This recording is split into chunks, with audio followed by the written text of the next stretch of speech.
Love in Prison. Besides misdeeds, robberies, the division of spoils after an ambuscade, and the twilight exploitation of the barriers of Paris, burglars and jailbirds generally have another industry. They have ideal loves. This requires explanation. The trade in slaves moves us, and with good reason. We examine this social sore, and we do well. But let us also learn to lay bare another ulcer, which is more painful, perhaps: the traffic in white women. Here is one of the singular things connected with and characteristic of this poignant disorder of our civilization. Every jail contains a prisoner who is known as the artist. All kinds of trades and professions peculiar to prisons develop behind the bars. There is the vendor of licorice water, the vendor of scarfs, the writer, the advocate, the usurer, the hut-maker, and the barker.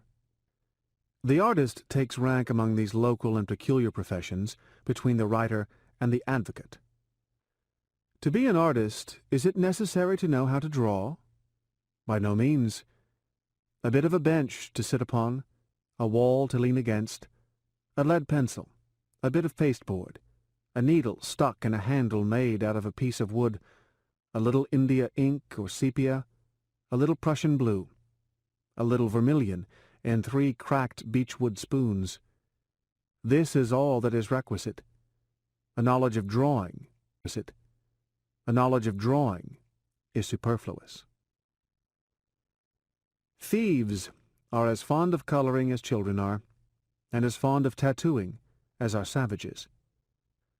The artist, by means of his 3 spoons, satisfies the first of these needs, and by means of his needle, the second.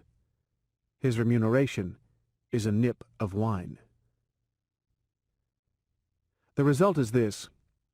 Some prisoners, say, lack everything, or are simply desirous of living more comfortably. They combine, wait upon the artist, offer him their glasses of wine or their bowls of soup, hand him a sheet of paper, and order of him a bouquet. In the bouquet there must be as many flowers as there are prisoners in the group. If there be 3 prisoners, there must be 3 flowers.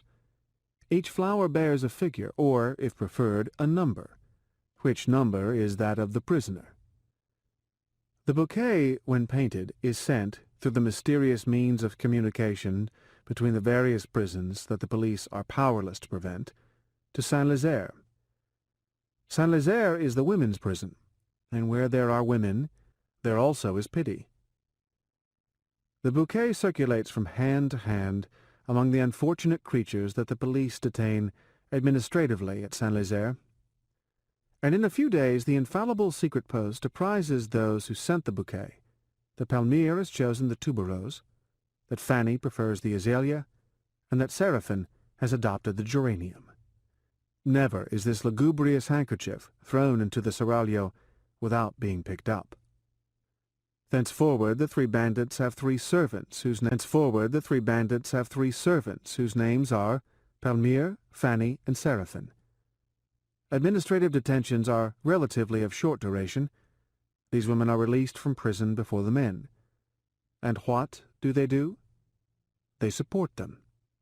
In elegant phraseology they are providences. In plain language, they are milch cows. Pity has been transformed into love. The heart of woman is susceptible to such somber graftings. These women say, "I am married."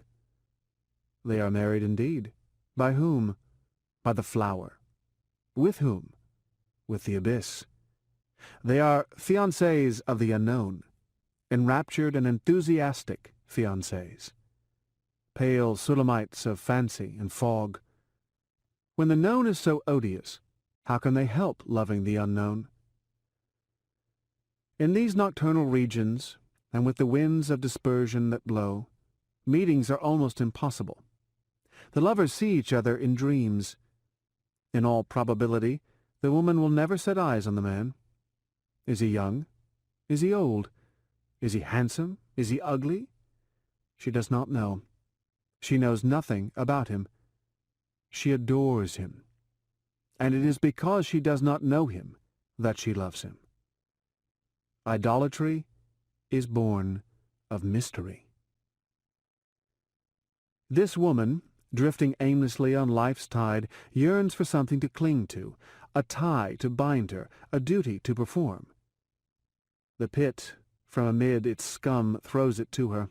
From amid its scum throws it to her. She accepts it and devotes herself to it. This mysterious bandit, transformed into heliotrope or iris, becomes a religion to her. She espouses him in the presence of night. She has 1,000 little wifely attentions for him. Poor for herself, she is rich for him. She whelms this manure with her delicate solicitude. She is faithful to him with all the fidelity of which she is still capable. The incorruptible emanates from the corruptible. Never does this woman betray her love. It is an immaterial, pure, ethereal love, subtle as the breath of spring, solid as brass. A flower has done all this.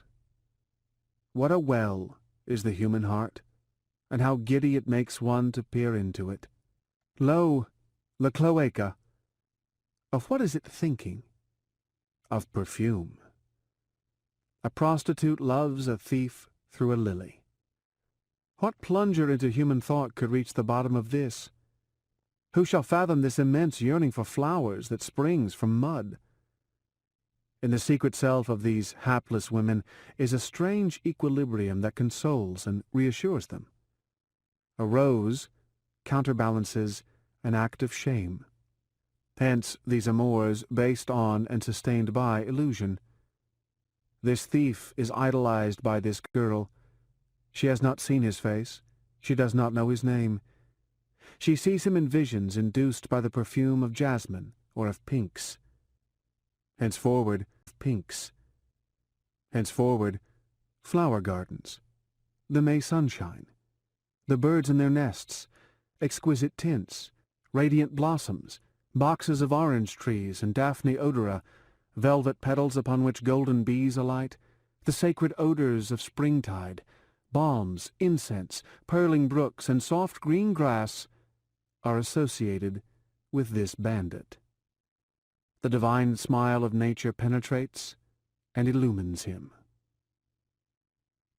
This desperate aspiring to paradise lost, this deformed dream of the beautiful, is not less tenacious on the part of the man. He turns toward the woman, and this preoccupation, become insensate, persists even when the dreadful shadow of the 2 red posts of the guillotine is thrown upon the window of his cell. The day before his execution, Delaport, chief of the trap band, who was wearing the straitjacket, asked of the convict Cognard, whom, through the grating in the door of the condemned cell he saw passing by, "Are there any pretty women in the visitors' parlor this morning?" Another condemned man, Avril, what a name, in this same cell, bequeathed all that he possessed, 5 francs, to a female prisoner whom he had seen at a distance in the women's yard, in order that she may buy herself a fichu à la mode. Between the male and female wretch, dreams build a bridge of sighs, as it were. The mire of the gutter dallies with the door of a prison cell. The Aspasia of the street corner aspires and respires with the heart of the Alcibiades, who waylays the passer-by at the corner of a wood. Who waylays the passer-by at the corner of a wood. You laugh? You should not. It is a terrible thing. Thank you for listening.